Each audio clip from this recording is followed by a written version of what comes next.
Hey, good morning. This is your hillbilly historian coming to you from the hills of Appalachia here in East Tennessee. This morning I want to talk about uh, the big lie from Hollywood.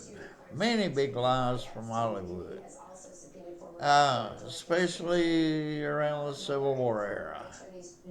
Uh, Hollywood has got a lot of things wrong about the Civil War, the War of the Federal Invasion, as I like to call it.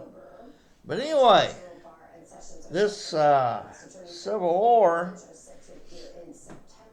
lie that they tell the most is about a guy by the name of Quantrill. Uh,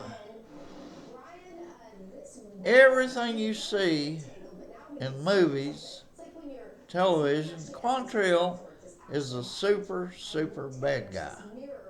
Now, there was one movie that got it pretty close to correct. That was Ride with the Devil, uh, which actually had some very factual information about Quantrill and his group, which you never see in most of the TVs.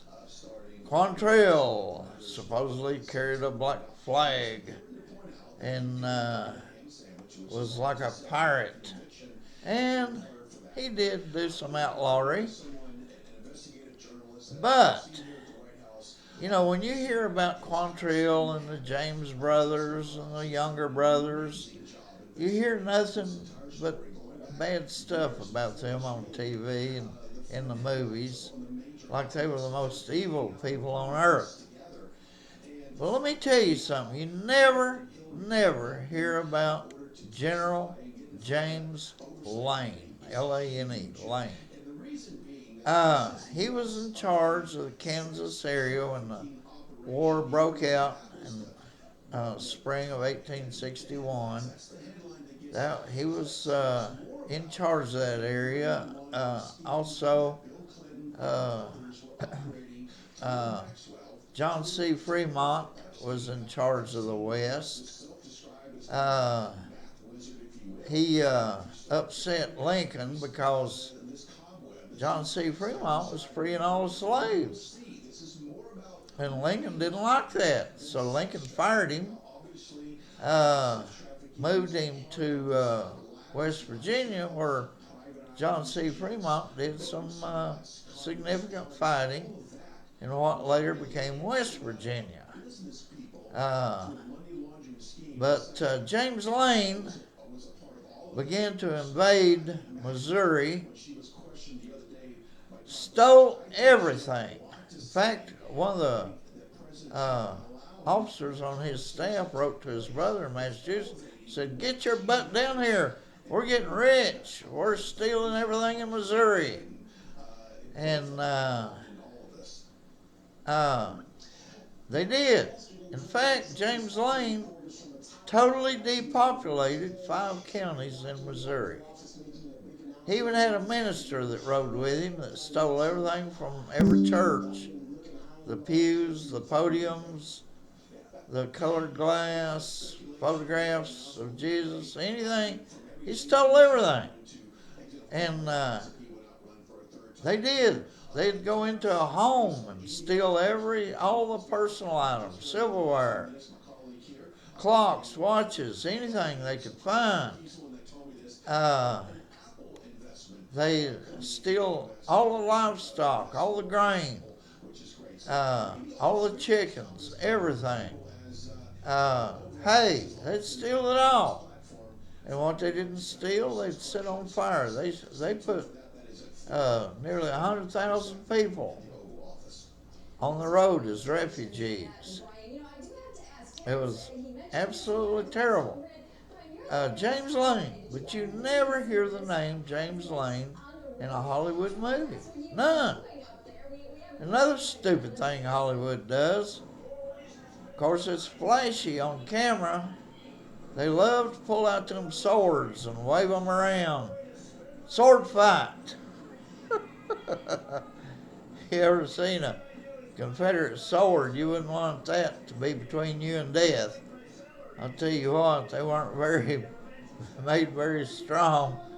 Uh, the sword fighting in movies. Even in the Indians, they'd pull out their swords and fight the Indians with their swords. It's amazing how stupid that is. Uh, they didn't even like carrying them swords around. They rattled, they made noise. They were a hindrance to you comfort in the saddle. They didn't even like to carry them around. They were for parades and parades only. The favored weapon of the cavalryman was that new invention called the Navy Colt pistol revolver. In fact, some of them, depending on the money they had and how influential their families were, some of them carried 3 and 4 of those loaded pistols because it's hard to stop in the middle of a action and reload your pistols. Uh, they so they would carry 2, 3, 4, sometimes 4 pistols. Because at close range, a pistol was the best weapon you could have. Uh, they carried short rifles, but even a rifle is hard to manage when you're on horseback. Uh, it's the pistol, you keep the reins in one hand and the pistol in the other and do some really serious fighting. And movies that show them pull them swords out, that is the biggest joke on the planet. Sword fighting. That went out with medieval ages. Uh, Once that pistol was invented, buddy, that's what those cavalrymen liked. And the Southern cavalry, they were at a great disadvantage. I had my grandmother's oldest brother was born in 1840, and he rode with Nathan Bedford Forrest, and he told tales. When they got a horse shot out from under them, they had to go find their own horse. They were given 3 months to go find another horse. If they didn't find a horse in 3 months, they would be sent to the infantry, and none of those cavalrymen wanted to end up in the infantry. Most of them would go steal a horse from a Union uh, post somewhere. Union horses were well fed and they were big and strong and well trained, and Confederates loved to steal Union horses. Uh, Southern horses were not well fed. In fact, Southern cavalry, they had such poor logistical assistance with grain and hay and feed that Southern cavalry units would have to stop uh, mornings and afternoons and graze their horses for 3 or 4 hours while they laid around in the shade and thought up what they were going to do next. Because they didn't have enough grain and food for their horses. In fact, the average grain for Southern horses was about 1.5 buckets each. The Union had average of about 18 buckets a day of grain for each horse they had. The South only had about a bucket, a little over a bucket, and that was not enough grain to keep horses going. Uh, the Union horses were big and strong. My great uncle, who rode with Nathan Bedford Forrest, he had 2 horses shot out from under him, and he stole Union horses each time. And he would go back and rejoin his cavalry unit with a big, healthy horse. He was told stories about his experience with Nathan Bedford Forrest. But anyway, sword fighting was not one of the things they did. they had pistols. They used pistols for close-in fighting. Uh, for long-distance fighting, you need rifles. Uh, Now the cavalry carried a carbine, which was a short rifle. So if they had to dismount and squat and use their carbines, they did a good job with those as well.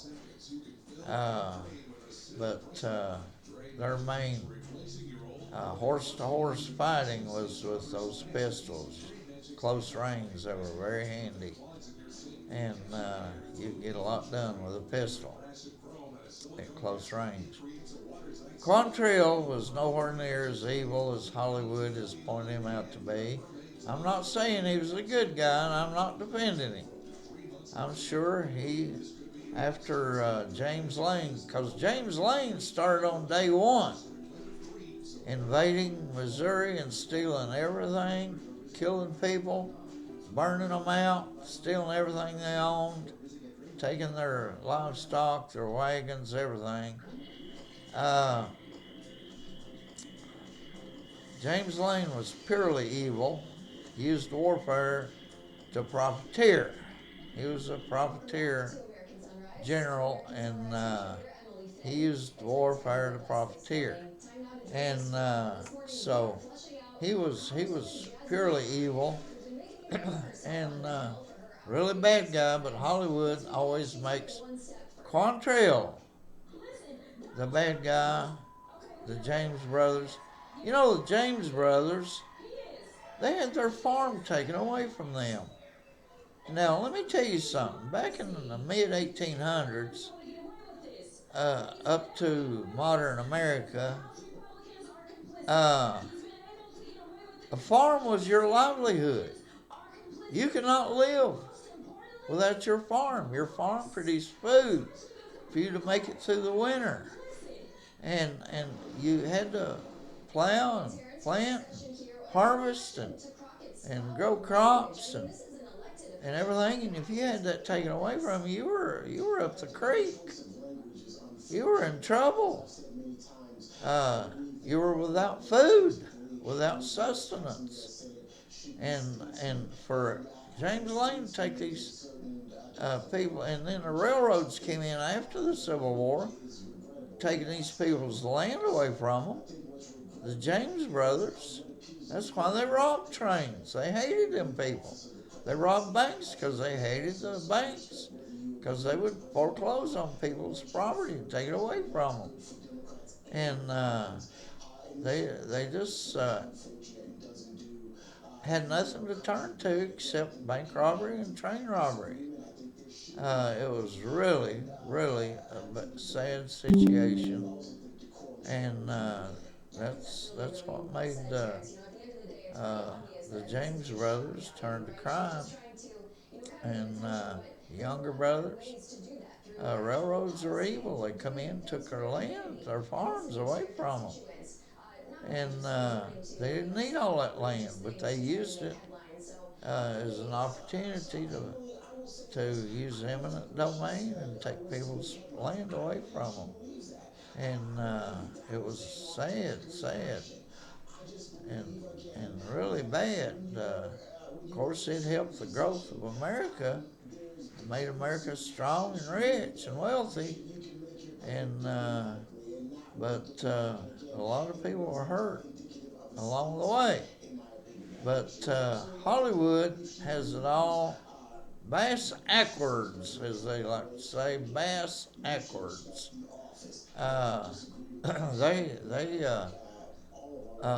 never tell the truth about men like James Lane or the railroads and the banks, but they tell lies in their scripts about men like Quantrill and the James brothers and the younger brothers. But anyway, this is your hillbilly historian coming to you from East Tennessee with a little bit of revelation and truth that you won't find in your high school or college history books. You have a good day.